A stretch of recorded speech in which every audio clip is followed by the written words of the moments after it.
Imagine you are sitting at home on a quiet Tuesday evening, and suddenly your phone lights up with emergency alerts. Air raid sirens are screaming across entire cities, people are sprinting into bomb shelters, and then, from hundreds of miles away, the sky turns into something out of a nightmare. A relentless stream of ballistic missiles, fired not by a shadowy proxy group hiding in the mountains, but by the military of an entire nation-state. That is exactly what happened when Iran launched one of the most dramatic and audacious missile campaigns in modern Middle Eastern history. And what unfolded in the hours, days, and weeks after would redefine the rules of warfare in the region forever. Stay with me, because this story is more complicated, more terrifying, and more consequential than most headlines ever told you. And if you want more deep dives like this one, hit that subscribe button right now, because we are just getting started. To truly understand the moment those missiles flew, you have to go back, not just months, but decades. Iran and Israel have been locked in a Cold War since the Iranian Revolution of 1979, when the Ayatollah Khomeini transformed a pro-Western monarchy into a fiercely anti-Western Islamic republic. From that moment forward, Israel became what Tehran called a Zionist entity that had no right to exist. But for 40 years, both sides fought each other through shadows and proxies. Iran funded Hezbollah in Lebanon, armed Hamas in Gaza, supported the Houthis in Yemen, and bankrolled militant groups across Iraq and Syria. Israel, for its part, conducted covert operations, assassinated nuclear scientists, bombed weapons convoys, and launched cyber attacks against Iranian infrastructure. It was a war that everybody knew was happening, but nobody was officially fighting, until 2024 changed everything. The chain of events that led directly to Iran firing hundreds of missiles at Israeli soil began on the first day of April 2024. Israeli jets conducted a strike on the Iranian consulate building in Damascus, Syria. This was not an attack on a random building. This was, in the eyes of international law, Iranian sovereign territory, and it killed two Iranian generals, Brigadier General Mohammad Reza Zahedi and his deputy, along with 7 other IRGC officers. Iran was outraged. Supreme Leader Ayatollah Ali Khamenei made a rare direct public promise. Iran would retaliate. Not through Hezbollah, not through the Houthis. Iran itself would strike. The world held its breath because nothing like this had ever happened before. A direct, state-on-state military confrontation between Israel and Iran would be an unprecedented escalation, and everyone knew it. What came next was Operation True Promise, Iran's first ever direct military attack on the State of Israel.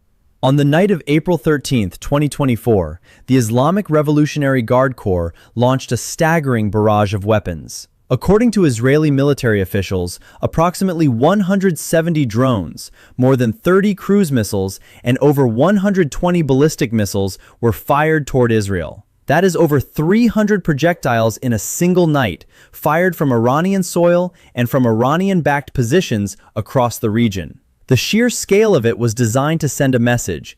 Iran had the will and the capability to reach anywhere in Israel. But here is where the story takes a remarkable turn.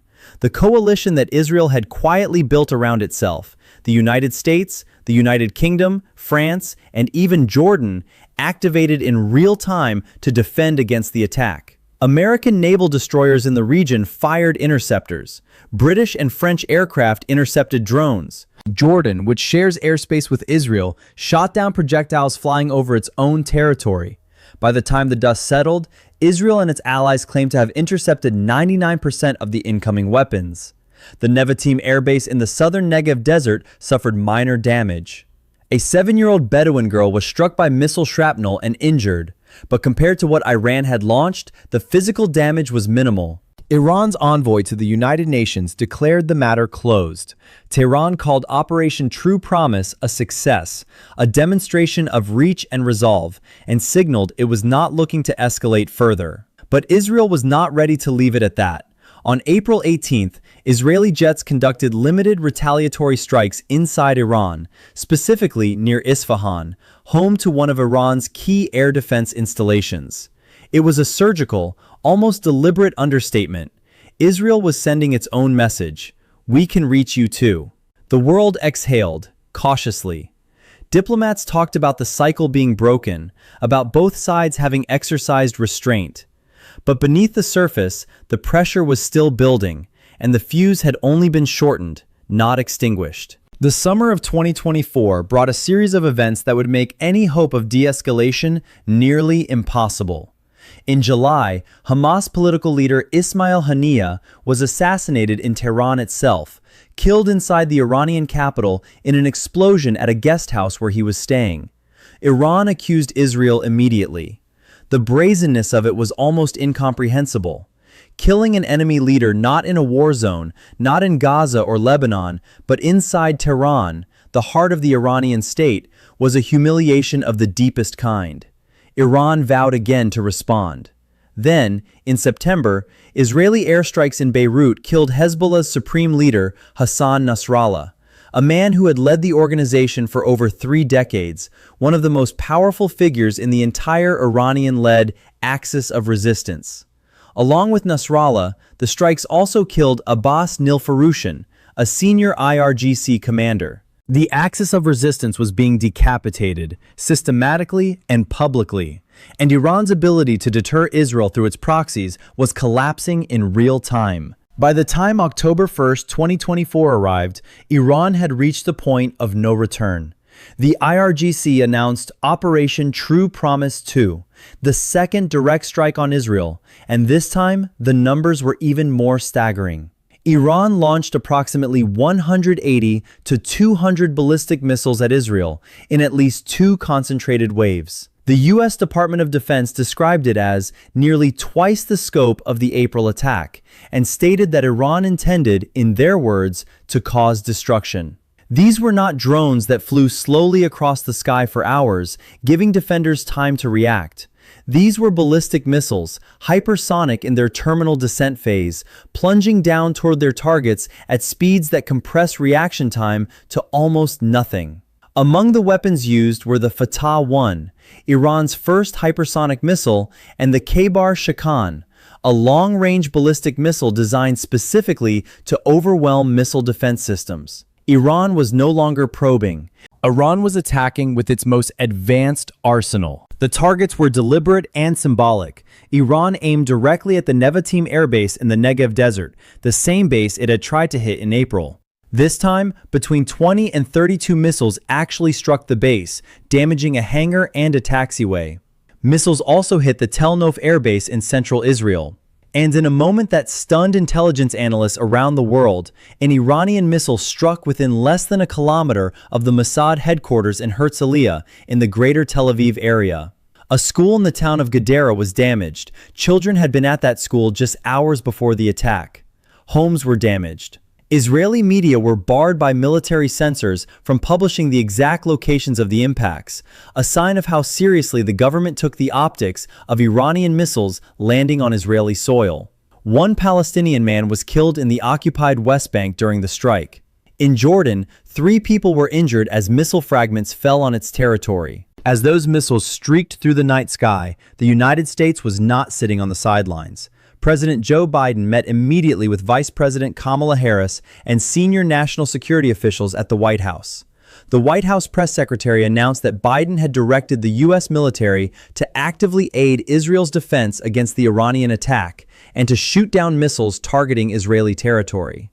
American naval destroyers in the Mediterranean and Red Sea regions activated their Standard missile interceptors. U.S. National Security Advisor Jake Sullivan appeared before cameras and confirmed that American naval forces had joined Israeli air defense units in firing interceptors to knock down inbound Iranian missiles. Sullivan called the attack a significant escalation and made clear that the United States would be examining what appropriate next steps looked like to secure American interests and promote stability. The U.S. Embassy in Jerusalem had already directed all government employees and their families to shelter in place before the missiles arrived. Israel's response at the leadership level was immediate and furious. Prime Minister Benjamin Netanyahu appeared on camera and called Iran's attack a big mistake, a phrase that, coming from him, carried very specific implications. Defense Minister Yoav Gallant, speaking a few days later, was even more explicit. He said that Iran's attack was aggressive but imprecise, and then added words that sent a chill through every analyst listening, that Israel's response would be deadly, precise, and above all, surprising. President Biden publicly urged Israel to respond proportionally and specifically said he did not support Israeli strikes on Iranian nuclear facilities or oil production infrastructure, a statement that revealed exactly what Israel was privately considering.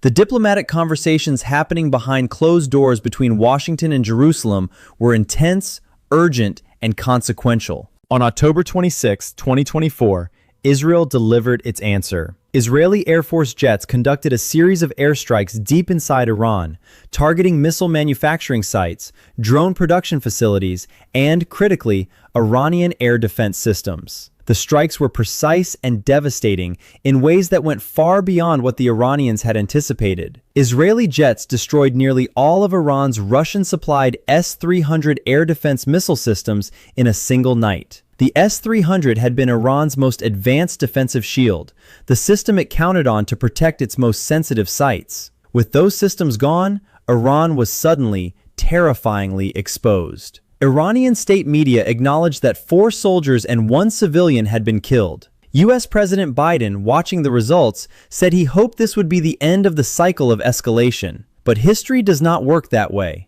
What the October 2024 strikes really accomplished, what very few news cycles paused long enough to explain, was that Israel had effectively stripped Iran naked.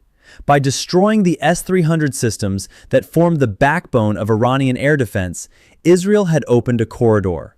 Any future Israeli strike on any target inside Iran, nuclear facilities, missile factories, command centers, could now be executed with far less resistance. The strategic implications were enormous. Iran understood this. Its deterrence architecture, the system of threats and capabilities it had spent decades building, was crumbling. Its proxies had been battered, its best air defense was gone, its generals had been killed. Its ability to credibly say, "Attack us and you will suffer the consequences," had been severely degraded. And yet, the nuclear program continued. The centrifuges kept spinning. And that single fact was the one issue that neither side could walk away from. The events of 2024 did not end the conflict, they transformed it. By June 2025, the accumulated weight of assassinations, missile exchanges, destroyed air defenses, and nuclear tensions exploded into what became known as the 12-Day War. Israel launched a surprise assault on Iranian military and nuclear facilities, involving airstrikes, commando operations, and Mossad operatives working inside Iran. Iran retaliated with over 550 ballistic missiles and more than 1,000 suicide drones, hitting civilian neighborhoods, a hospital, military installations, and energy infrastructure across Israel. The United States entered the conflict directly, intercepting Iranian missile salvos and then conducting its own strikes on 3 Iranian nuclear facilities, at Fordo, Natanz, and Isfahan. 12 days after it began, a ceasefire was brokered under intense American pressure. The war was over. The nuclear facilities lay in ruins. The death toll on the Iranian side was estimated between 1,000 and 1,200 people. When historians look back at the moment Iran launched those missiles in April and October of 2024, they will likely see it not as Iran's greatest demonstration of power, but as the beginning of its unraveling. The strategy of strategic patience, of building proxies, accumulating missiles, and gradually surrounding Israel with an arc of threats, had been shattered. The axis of resistance had lost its most important leaders. Iran's air defenses had been exposed and destroyed. The nuclear program, which Tehran had protected for decades through ambiguity and deterrence, was eventually struck. What looked like Iran going on offense turned out to be the moment it lost the strategic initiative permanently. But none of this should be read as a simple story of victory and defeat. The human cost on all sides was staggering and real. Families in Israeli cities ran for shelter in the middle of the night. Children went to school in buildings that missiles struck hours later. Iranian soldiers died defending positions their government ordered them to hold. Civilians across the region lived under the shadow of a conflict that their governments chose to fight above their heads, quite literally. And the fundamental questions that drove all of this, the Palestinian people's future, Iran's nuclear ambitions, the legitimacy of borders and sovereignty across a region still shaped by colonial-era decisions, none of those questions were answered by any missile or airstrike. What we witnessed across 2024 and into 2025 was the unmasking of a conflict that had always been there, hiding behind proxies and plausible deniability, finally stepping into the open. Iran crossed a line when it chose to fire directly at Israel. Israel crossed a line when it struck the Iranian consulate in Damascus. And once those lines were crossed, the logic of escalation took over in ways that no single leader on any side could fully control.